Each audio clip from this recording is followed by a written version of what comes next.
பாவக்காய் ஜூஸ், வெண்டைக்காய் தண்ணி, வெந்தயம் அப்படின்னு நிறைய ட்ரை பண்ணி சுகர் லெவலை குறைக்கவே முடியலையா? டீ குடிச்சே சுகர் லெவலை குறைக்கலாம் அப்படின்னு சொன்னா நம்புவீங்களா? ஆமாங்க, நம்ம அண்டில் ஃபுட்ஸ்ல பாத்தீங்க அப்படின்னா கொய்யா இலை டீ பவுடர்னு ஒண்ணு அறிமுகப்படுத்தி இருக்கோம். இது சுகர் லெவலை நல்லா குறைக்குதுங்க.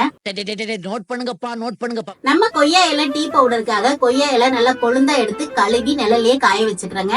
அது கூட துளசி இலை சேர்க்கிறோம். நம்ம அஞ்சரை பெட்டியில இருக்கிற பொருட்களை தான் சேர்க்கிறோம். ஏலக்காய், கிராம்பு, சுக்கு, சீரகம், வெந்தயம் இதெல்லாம் சேர்த்து நல்லா வாசனையா வறுத்து எடுத்து அதுக்கப்புறம் டீ பவுடர் செய்யறோம். ரொம்ப டேஸ்டியா இருக்கும்.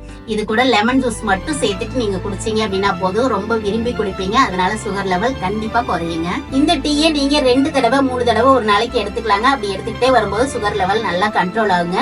சுகருக்கு பாத்தீங்க அப்படின்னா நம்ம கிட்ட நிறைய ப்ராடக்ட், ஹெல்த் ப்ராடக்ட் இருக்குங்க. இதெல்லாம் தேவைப்படுதுன்னா கீழே வர வாட்ஸ்அப் நம்பருக்கு மெசேஜ் பண்ணி உங்க ஆர்டரை புக் பண்ணலாங்க. நம்ம நிறைய பொருட்கள் ரெடி பண்ணிட்டு இருக்கோம். அதெல்லாம் தெரிஞ்சுக்கணும் அப்படின்னா நம்மள ஃபாலோ பண்ண மறக்காதீங்க.